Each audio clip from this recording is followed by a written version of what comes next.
지난주에 우리 고린도에 머물렀던 바울과 바울 일행에 대한 이야기를 나누었습니다. 이 고린도의 자그마치 1년 6개월이라는 시간을 바울이 함께합니다. 그리고 이 바울이 형제들과 작별하고 수리아를 향해 떠나가려고 합니다.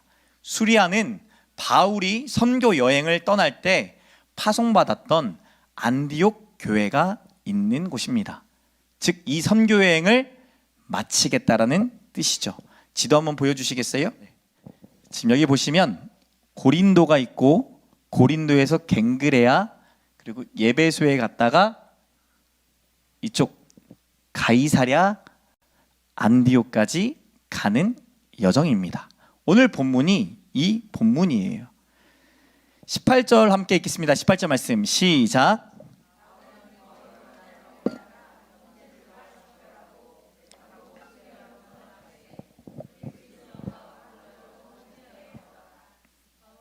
바울이 일찍이 서원이 있었으므로 갱그레아에서 머리를 깎았더라. 고린도에서 배를 타기 위해 지금 어디로 갔다고 말하죠? 갱그레아로 갔다고 합니다. 고린도에는 두 개의 큰 항구가 있었는데요, 그 중에 하나가 이 갱그레아라는 도시에 있습니다. 이 고린도에서 만났었던 브리스길라와 아굴라 부부도 같이 바울과 동참했다라고 합니다. 여러분 기억하십니까? 지난주에 잠시 언급됐었는데 이 브리스길라와 아굴라는 로마로부터 추방된 유대인들이었습니다. 그래서 이들이 찾아온 곳이 이 고린도였고, 고린도에서 바울과 함께 천막 짓는 일로 생사를 함께 했던 자들입니다. 그런 이들이 이 부부가 바울과 함께 하더라. 이 말은 그들이 하고 있던 이 천막 짓던 일, 그들의 생업을 접어두고 바울을 따랐다, 이런 의미입니다. 여러분 대단하지 않습니까? 만약에 이강열 목사가 1월에 필리핀에 갑니다. 근데 필리핀에 잠깐 가는 게 아니라 우리 하나님의 복음을 전하기 위해 장기로 떠납시다. 직장을 내려두고 가실 분 없죠? 할렐루야. 아직은 이게 저에 대한 신뢰가 그거밖에 안 되죠. 근데 제가 군포의 새 가나안교회라는 교회 목사님을 만났는데요, 실제로 이 목사님을 따라갔던 성도들이 계셨어요. 자그마치 20여 가정이 자신이 하고 있던 직업을 내려놓고 중국 선교를 위해 함께 떠나게 됩니다. 정말 이런 일이 있구나. 정말 신기하고 놀라웠거든요. 그래서 이 중국의 두 번째로 큰 한인교회의 담임 목사님의 역할을 감당하시다가 추방되셔서 한국에 오셨고, 군포의 새 가나안교회라는 교회를 또 개척하셨어요. 정말 신기하죠? 로마서 16장 4절에 바울은 이 두 부부에 대해서 이렇게 고백합니다. 그들은 내 목숨을 위하여 자기들의 목까지도 내놓았나니 나뿐 아니라 이방인의 모든 교회도 그에게 감사하느니라. 뭐까지 내놨대요? 목까지 내놨대요. 바울의 목숨을 위해 목까지 내놓는 성도가 브리스길라와 아굴라입니다. 만약에 제가 이렇게 맹장 수술을 하러 가는 게 아니라 만약에 신장을 이식해야 된다고 한다면 여러분 저에게 신장 이식해 주실 분 계십니까? 굳이 내가 왜? 이런 마음이잖아요. 저도 뭐 그래요. 뭐 여러분 이렇게 되시면 저도 많이 기도하고 고민하겠지만 저도 뭐 그렇게 안 될 것 같아요. 근데 저희 아버지가 진짜 한 성도를 놓고 기도하고 기도하다가 그 시간이 점점점 가다가 한 장로님의 신장이 아예 망가져서 정말 이렇게 생명이 오고 갈 수 있는 상황에 놓였던 분이 계셨어요. 그러더니 갑자기 주일날 아침에 성도들 앞에서 선포합니다. 내가 장로님을 위해서 신장 이식을 하겠다. 이 얘기를 듣고 저는 난리가 났었어요. 우리랑 상의도 안 했는데 가족하고 아무런 이야기 없이 아빠 혼자 그렇게 선포해버리면 어떡하냐, 우리는 어떻게 감당해야 되냐 라고 하면서 아빠에게 원망 아닌 원망을 했던 적이 있습니다. 참 쉽지가 않아요. 근데 바울이 느끼기에 이 브리스길라와 아굴라는 자신의 생명까지도 바칠 수 있는 사람, 그런 자가 이들이었다라는 거예요. 자신들의 인생을, 자신들의 생명을 주를 위해, 선교를 위해 내놓는 사람들이다. 이 부부가 주님 사랑에 얼마나 빠져 있는지, 생업보다도 하나님의 일이 얼마나 그들에게 우선순위였는지를 잘 보여줍니다. 후에 브리스길라와 아굴라는 예배소에서 아볼로를 변화시키는 일에 쓰임받게 됩니다. 예배소 교회를 세우는 사역을 하다가 로마로 또 다시 돌아가게 되는데, 그리고 이 바울이 로마로 다시 돌아올 때 이들은 역으로 다시 예배소로 가서 청년 디모데의 사역을 돕습니다. 여러분, 선교를 위해 모든 것 내려놓는 게 정말 쉬운 일이 아닙니다. 주를 위해 내 생명을 드리겠다라고 저도 여러분도 고백하지만 삶의 터전을 바꾸는 것, 그거 하나만으로도 어려운 일이잖아요. 전주 살다가 서울 가려면 큰 결단이 필요합니다. 서울 살다가 전주로 오려면 또 다른 큰 결단이 필요합니다. 왜냐하면 당장 먹고 사는 것이 문제가 되기 때문이에요. 자녀가 있다라고 하면 자녀의 학교 문제, 앞으로 진로 문제, 많은 것들이 고민이 될 수밖에 없겠죠. 이 부분은 그런 것은 안중에도 없는 듯 주를 위해 살아갑니다. 주를 위하여 모든 것을 주 앞에 맡긴 사람들입니다. 여러분, 어찌 보면 무모하게 보이고 어찌 보면 어리석게 보이지 않습니까? 제3자의 눈으로 보면 정작 그들은 얼마나 행복할까, 진짜 저렇게 살고도 행복할까 질문할 수 있을 텐데, 이들이 고린도로 쫓겨온 인생을 살았던 이들이 하나님 앞에 사명을 발견하니 사명자로 살아가는 기쁨이 있는 거죠. 주님의 이끄심 따라 사는 사명자의 삶이 이들에게 기쁨이 되었기 때문에 생업을 내려놓고도 주의 일을 가는 것 아니겠습니까? 이런 동역자가 곁에 있는 바울은 얼마나 감사했겠습니까? 사람을 세우고 교회를 세우는 일에 언제든 어디든 부족한 곳에 필요한 곳에 보낼 수 있는 사람, 믿고 맡길 수 있는 동역자, 목숨까지도 내어놓는 브리스길라와 아굴라가 있어서 참 감사했을 거예요. 여러분, 바울이 되고 싶으십니까? 아니면 브리스길라와 아굴라가 되고 싶으십니까? 둘 다 참 멋져요. 그냥 멋져요. 하나님 나라 위에서 함께 배를 타고 살아가는 그들이 그저 멋있고 부럽지 않습니까? 추수감사절을 준비하면서 지난 주일 5,000원의 기적이라고 해서 여러분에게 5,000원을 나눠드렸습니다. 나에게 잘 살아왔다고 셀프로 칭찬해주기도 하고, 힘을 주고 싶은 분에게 그들에게 찾아가 내가 너에게 감사했어, 너 힘을 냈으면 좋겠어? 라고 하는 취지로 이 일을 하기로 했습니다. 주변에 감사한 분들이 참 많이 있는데도 불구하고 감사한 마음을 내 안에 가두기만 했지 표현하는 게 우리는 참 어색해요. 그런 것들을 마음에 두지 말고 좀 표현해보자 라는 취지로 이 5,000원의 기적을 했습니다. 감사하게도 기쁨으로 동참해준 성도님들이 계십니다. 직장 동료들과 5,000원에 자신의 돈을 더 많이 더해서 섬기셨던 분들이 인증샷을 찍어서 보내주셨어요. 내가 다니고 있는 아이의 어린이집 그 반 아이들에게 감사를 표현해준 어머니도 계십니다. 그리고 이 목사 그리고 사모를 참 그동안 수고하고 있었다고 5,000원밖에 안 줬는데 77,000원이라는 식사를 대접해준 청년도 있었습니다. 교인들을 섬겨주신 다양한 성도님들도 계십니다. 저도 아내와 함께 5,000원을 어떻게 쓰면 좋을까 고민했습니다. 그리고 저희가 대화하는 중에 아내가 이런 말을 하는 거예요. 우리 건물주 사장님께 선물하면 어떨까?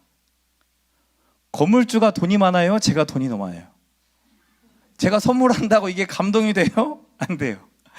상식적으로는 제가 오히려 건물주로부터 뭘 받으면 되게 큰 감사를 느낄 것 같은데, 아내가 역으로 그동안 우리가 거저받은 은혜가 생각보다 많더라, 우리 교회, 우리 공간을 섬겨주신 건물주에게 조금이나마 그 마음을 표현해보면 좋겠다라는 제안을 해요. 생각해보니 진짜 그렇더라고요. 건물주 가정이 저희를 섬겨준 것들을 하나씩 하나씩 이야기하면서 주고받고 하다 보니 10손가락이 모자라기 시작합니다. 참 많은 도움을 받고 받았어요. 무엇을 선물하면 좋을까 아내랑 주고받는 대화가 너무나 행복했습니다. 그러면서 이런 마음에 감동을 주십니다. 아, 하나님께서 나에게 이렇게 동역자를 많이 붙여주셨구나. 나만 애쓰는 것이 아니라 내 곁에 이미 브리스길라와 아굴라와 같은 믿음의 동역자들을 허락해 주셨구나. 그리고 여러분 주변에도 브리스길라와 아굴라와 같은 믿음의 동역자가 있다는 것을 발견하고 그 감사의 마음을 담아 표현해 보시길 축복합니다. 감사는 기적입니다.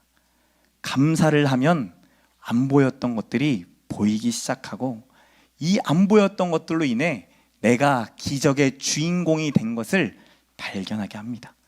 이 브리스길라와 아굴라와 함께 갱그레아에 바울이 도착합니다. 고린도에 있는 두 개의 항구 중에 그 중에 하나인 갱그레아. 이 갱그레아에 도착했을 때 사도행전 저자인 누가는 18절 하반절에 이렇게 말합니다. 바울이 일찍이 서원이 있었으므로 갱그레아에서 머리를 깎았더라. 이발을 냈더라 라고 말합니다. 갑자기 서원에 대한 이야기를 하고 머리를 깎았다라는 이야기가 갑자기 툭 튀어나옵니다. 여러분, 서원이 뭐예요? 하나님 앞에서 맹세하여 소원을 세우는 것. 하나님, 내가 이런 마음의 소원이 있습니다. 이 소원 하나님과의 약속입니다. 하나님 지켜주세요. 하나님 이루어주세요. 선행 또는 경건한 행위를 하겠다라고 자발적으로 하나님께 약속을 합니다. 자신의 소원을 하나님께 올려드리며 기도하는 게 서원입니다. 여러분, 서원 해보셨나요? 안 해보신 분들은 한번 해보세요. 바울이 하나님께 어떤 서원을 했는지 성경이 구체적으로 이야기하고 있지 않습니다. 고린도 후서에 가면 자기의 연약한 육체를 놓고 하나님 앞에 3번을 기도했는데 하나님이 들어주지 않으셨다라는 이야기도 있습니다. 혹 바울의 서원이 이 기도였을까요? 아니면 2차 선교를 거의 마쳐가는 이때쯤에 하나님의 은혜로 내가 잘 마치게 되었습니다 라는 감사의 표현이었을까요? 아니면 생각지도 못했던 동역자들과 함께하며 하나님의 은혜를 누린 게 정말 감사였습니다 라고 하는 서원이었을까요? 뭔지 우리는 알 수 없지만 우리가 알 수 있는 것은 일찍이 사도 바울은 서원을 했고 율법이 정한 대로 정한 기한에 서원을 마치며 이발을 했다라는 겁니다. 언제요? 2차 선교 여행이 끝나갈 즈음에 열심히 전도하고 복음을 전하며 달려오던 바울이 겐그레아에서 잠시 멈춰섭니다. 하나님 앞에서 하나님과 맺은 지난날의 약속을 돌아보고 있는 겁니다. 추수한 후에 그 은혜를 돌아보며 감사하는 것처럼, 그리고 또 내년에 주실 하나님의 은혜를 미리 생각하며 감사하는 것처럼 2차 선교 여행이 마무리되어가는 이 시점에 하나님이 주신 은혜를 묵상하며 하나님 앞에 이발하고 있는 거죠. 어떤 목사님은 이 표현을 이렇게 말합니다. 바울이 영적 이발을 하고 있다. 저도 이 설교하려고 이번 주에 머리 했어요. 오늘 우리에게도 영적 이발의 시간이 분명히 주어졌습니다. 교회 절기 중에서 오늘을 추수감사 주일이라고 말합니다. 추수감사 주일이 미국 교회로부터 온 전통이라고만 간주하시는 분들이 있습니다. 우리 농사도 안 짓는데 우리랑 무슨 상관이 있냐 말하시는 분들도 계실 거예요.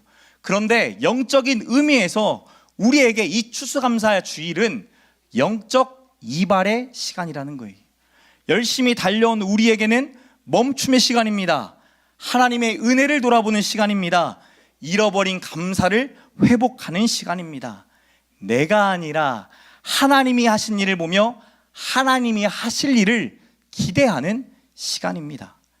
영적 이발의 시간이 바울에게 하나님의 뜻을 분별하는 시간이 되었습니다.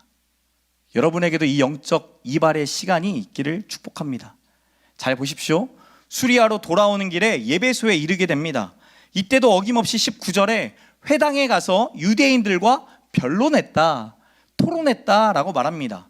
그랬더니 이게 웬일입니까? 20절에 이전에는 토론만 하면 죽이려고 달라들었던 유대인들이 더 오래 있기를, 바울아 더 오래 있어서 같이 우리에게 하나님의 이야기를 더 해줘라는 말을 하기 시작합니다. 유대인들이 바울의 설교에 이렇게 반응했던 적이 거의 없었습니다. 여러분이 바울이라면 여러분은 어떻게 하시겠어요? 한번 손을 들어보세요. 나는 이 예배소에 남아서 이 반응을 보여준 유대인들에게 더 많은 하나님의 이야기를 하겠다. 손. 임경훈 시사님 역시 성령 충만한. 두 번째, 아니다. 쿨하게 간다. 목사님 이것 좀 더 알려주시면 안 돼요? 이거 너무 궁금한데? 라고 말하면 붙잡고라도 나를 세고라도 더 많이 알려줄 것 같은데 20절 하반절에 보니까 바울이 허락하지 않았다, 거절했다 말합니다. 21절에 이어서 만일 하나님의 뜻이면 너희에게 돌아오겠다라는 말을 하고 쿨하게 배를 타고 가버립니다. 뭐지? 라는 의문이 생깁니다. 쏙 쿨하게 떠나는 바울이 뭔가 이상하기도 하고 또 한편으로는 붙잡는 떠나는 그 사람이 멋있기도 합니다. 유대인들의 반응이 좋으니까 남아서 복음을 전해야 할 것 같은데 바울은 사람들의 반응보다 하나님의 뜻이 바울의 우선순위 가운데 있었다는 것을 보여줍니다. 하나님의 뜻을 물으며 지금까지 사역해 왔다라는 거예요. 특별히 갱그레아에서 영적인 이발을 하면서 하나님의 뜻을 돌아보지 않았겠습니까? 그래서 이렇게 말할 수 있는 거예요. 만일 하나님의 뜻이면 너희에게 돌아오리라. 영적인 깊이가 느껴지잖아요. 오늘 저와 여러분에게 이 영적 이발의 시간이 절대적으로 필요합니다. 하나님 앞에서 우리 자신을 깊게 바라보는 시간이 필요해요. 하나님의 뜻을 물어보는 시간, 그게 진짜 신앙생활입니다.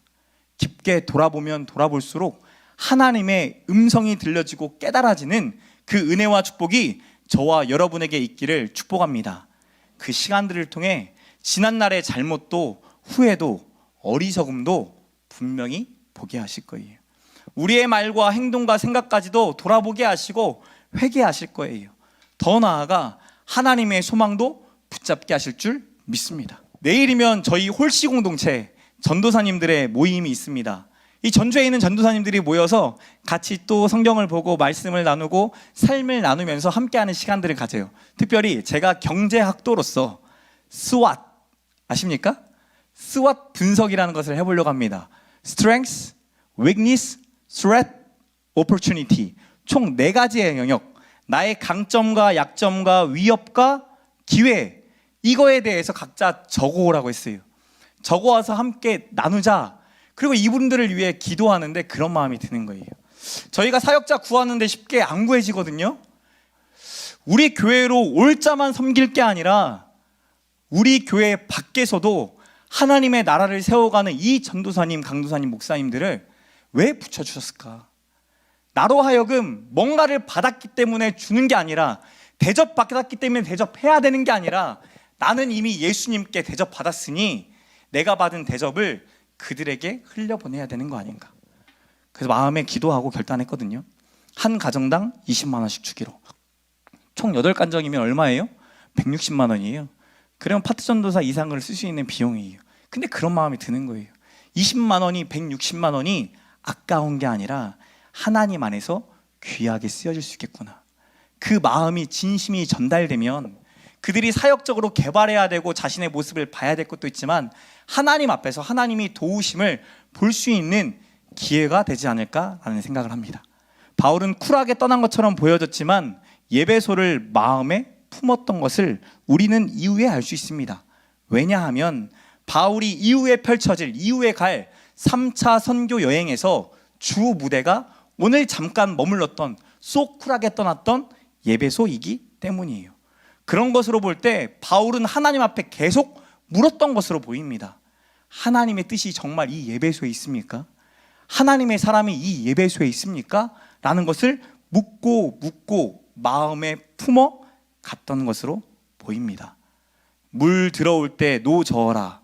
세상은 우리에게 끊임없이 이렇게 말합니다. 그런데 나는 하나님께 뜻을 묻겠다라고 하는 게 우리의 정체성 아닐까요? 물 들어올 때 왜 나에게 이렇게 물 들어오게 하시는지, 왜 나의 길을 이렇게 열어주시는지, 왜 내 삶에 이런 만남과 이런 물질과 이런 상황들을 허락하시는지 하나님의 뜻을 묻는 저와 여러분 되시길 축복합니다. 그래서 이런 정체성을 가진 사람들은 기도예요. 다니엘 기도에 나오신 분들 모두가 하나님의 뜻을 알고자 참 매달렸던 분들이에요.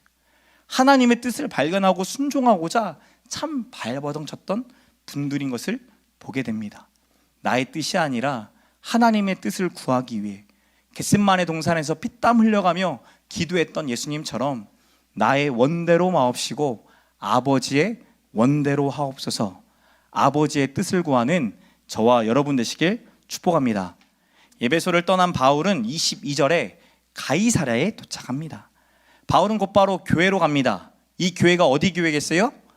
예루살렘 교회.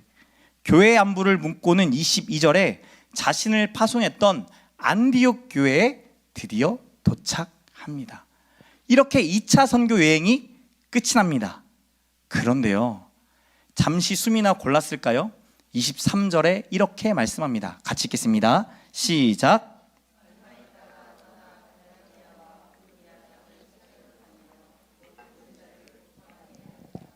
안디옥 교회에서 얼마 있다가, 이게 길어봤자 얼마나 되겠어요? 길어봤자 1년? 그거밖에 되지 않겠죠? 그러면 지금 또 뭘 떠난 거죠? 3차 선교 여행을 떠난 겁니다. 3차 선교 여행은 그동안 1, 2차 때 거쳐왔던, 그리고 그곳에 생겨난 제자와 교회들을 방문하는 것으로 시작합니다. 갈라디아와 부르기아에 세워진 교회들을 다니면서 모든 제자들을 굳건케 합니다. 그리고 참 재밌는 것은 이전엔 동역자들과 1차, 2차 선교 여행을 갔는데 3차 선교 여행에서는 홀로 선교 여행을 갑니다. 여러분, 바울 참 대단하지 않습니까? 복음을 향해 식을 줄 모르는 그 열정, 누가 가지 않아도 나 혼자서라도 가겠다라고 하는 그 열정. 이미 1차, 2차 때 하나님이 하나님의 놀라운 역사를, 하나님의 능력을 보여주셨으니 나는 그 능력에 힘입어 가겠다, 에베소를 향해 가겠다라는 열정, 그 심장을 가진 자가 바울이에요.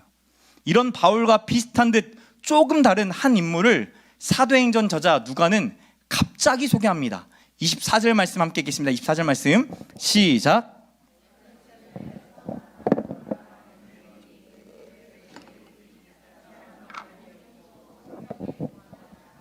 아볼로라는 사람을 갑자기 소개하는데요, 그의 출신은 알렉산드리아이다. 그리고 유대인이다. 그는 언변이 좋고 성경, 즉 구약 성경에 능통한 자다라는 소개를 합니다. 그리고 25절에 보니까 주의 도를 배웠고 열심히 예수님에 대해 전했다.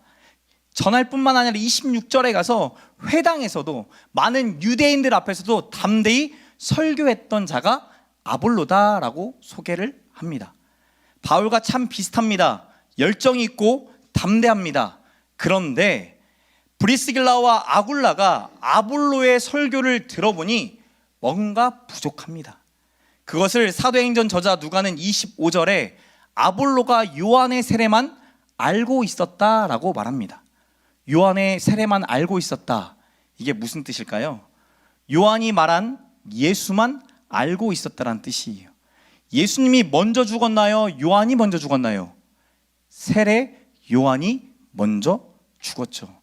세례 요한은 예수님의 죽으심을 보지도 못했고 부활하심을 보지도 못했고 승천하셔서 우리에게 이 땅 끝까지 이르러 복음을 전하라 라는 말을 들은 적도 없습니다. 예수님의 죽으심과 부활을 믿는 자에게 성령을 주신다라는 것을 이 세례 요한은 알지 못했습니다. 누가는 구원을 받은 자들에게는 반드시 성령이 임한다라는 것을 강조하고 있는 거예요. 아볼로는 예수님을 전하지만 정작 자신은 예수님의 죽음과 부활을 알지 못했다라는 거예요. 구원을 받지도 성령을 받지도 못한 자가 이 아볼로다, 오늘 설교하는 자다라고 말합니다. 2차 선교여행을 마치고 3차 선교여행이 시작하는 이 시점에 사도행전 저자 누가는 아볼로를 소개하면서 아볼로가 구원을 받았냐, 아볼로가 성령을 받았냐라고 하며 우리에게 이 구원의 문제에 대해 질문을 던집니다. 구원을 받지 않아도, 성령을 받지 않아도 종교생활은 열심히 할 수 있다, 설교는 열심히 잘할 수 있다라는 것을 보여줍니다. 여러분, 온갖 이단과 사이비에 빠지는 사람들 이해가 되세요? 온갖 이단과 사이비들이 예수의 이름을 가지고 이게 진리입니다 라고 참 열심을 내며 전도하고 참 열심을 내며 사람을 유혹합니다. 성도들을 작은 예수가 아니라 예수의 좀비로 만들어버려요. 교주의 열정과 열심, 그의 카리스마 앞에 많은 성도들이 꼬꾸러집니다. 여러분, 대통령 딱 앞에 서 있으면 여러분 안 떨 자신 있나요? 만약 우리가 대통령 앞에, 하나님 앞에 서 있다고 한다면 안 쫄리겠냐고요. 이단과 사이비는 그걸 참 잘 알아요. 사람들이 강력한 카리스마 앞에 무너지는 것을 잘 알고 있어요. 그들도 죄에 대한 이야기를 합니다. 우리의 넘어짐에 대한 얘기를 해요. 하나님만이 아니라 또 다른 마음을 품은 것을 이야기합니다. 그러면서 죄로 인해 올가맵니다. 죄로 인해 묶여버려요. 죄로 인해 가정을 버리게 만들고 죄로 인해 모든 돈을 쏟아붓게 만듭니다. 강력한 카리스마, 이 카리스마로 목회하는 사람들 참 많이 있어요. 그러다 보면 하나님이 아니라 사람에게 복종하게 돼요. 나의 열심으로 신앙생활하기도 참 쉽습니다. 나의 열심인지 성령이 주신 열심인지 여러분 어떻게 분별해요? 여러분 안에 그 섬김을 하고도 인정받고 싶은 마음이 있을 때, 서운한 감정이 들 때, 지치고 지친다라는 마음이 들어올 때 성령이 아닌 나의 열심으로 하고 있다는 것을 보여주죠. 처음 열정은 사라지고 어느 순간 섬김은 멈추게 됩니다. 하나님의 능력, 성령의 능력이 없이 나만 열심히 발버둥 치니까 그만 포기하고 싶은 마음이 드는 거죠. 예수님의 죽으심과 부활을 믿는 구원받은 자들, 성령을 받은 자들은 억지로가 아니라 나의 열심이 아니라 성령의 능력으로 자연스럽게 복음이 믿어지고 복음을 전하게 되는 거예요. 어제 유기성 목사님 그 얘기 하셨잖아요. 믿음은 전염성이 있다. 자녀를 어떻게 교육해야 될까? 다음 세대가 무너져간다, 한국교회가 무너져간다 말하는데 결국 우리가 물려준 신앙을 부모는 갖고 있는가? 예수를 내 안에 모시고 사는 그 삶이 과연 우리는 있는가? 물질에 얽매여 살고 음란에 얽매여 살고 세상 관계에 얽매여 사는 그 얽매임이 우리 안에 있어서 정작 줄 뭔가는 없지 않는가? 진짜 우리 안에 예수가 있는가? 예수가 있다면 자녀들도 그 예수를 보게 되지 않겠냐라는 말씀을 하시더라고요. 다니엘 기도에 고백하는 수많은 강사들이 이런 고백을 합니다. 나는 예수와 함께 죽으러 가고 예수와 함께 살게 되었다. 그들에게 성령님이 함께 하셔서 그들의 마음에 감동을 주셨고 하나님의 뜻을 분별할 수 있었고 그 분별케 하신 것을 순종했더니 내가 아니라 하나님이 다 하셨다. 바울도 갈라디아서 2장 20절에 이렇게 고백합니다. 내가 그리스도와 함께 십자가에 못 박혔나니 그런즉 이제는 내가 사는 것이 아니요 오직 내 안에 그리스도께서 사시는 것이라. 이제 내가 육체 가운데 사는 것은 나를 사랑하사 나를 위하여 자기 자신을 버리신 하나님의 아들을 믿는 믿음 안에서 사는 것이라. 아멘. 복음은 우리가 예수로 함께 죽고 예수로 함께 살게 만들어요. 우리에게 주신 이 믿음은 구원에 대한 확신을 넘어 성령님이 내 삶을 이끌어가고 계심을 바라보게 하세요. 그래서 사람의 종이 아니라 하나님의 자녀로 성령의 능력을 경험하게 되는 줄 믿습니다.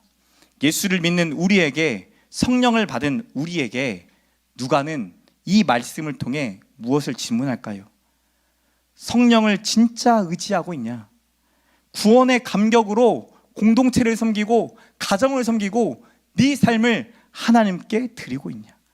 진짜 예수와 함께 죽고 예수와 함께 살고 있냐? 물어보는 게 아닐까요? 우리가 억지로 예수의 손과 발이 되려고 애쓰는 자가 아니라 브리스길라와 아굴라처럼 아굴로를 섬기는 것처럼, 그를 섬기게 하신 것처럼 구원이 필요한 자들에게 복음이 전해져야 할 곳에 우리를 인도하시는 하나님 앞에 순종하는 저와 여러분이 되시길 축복합니다.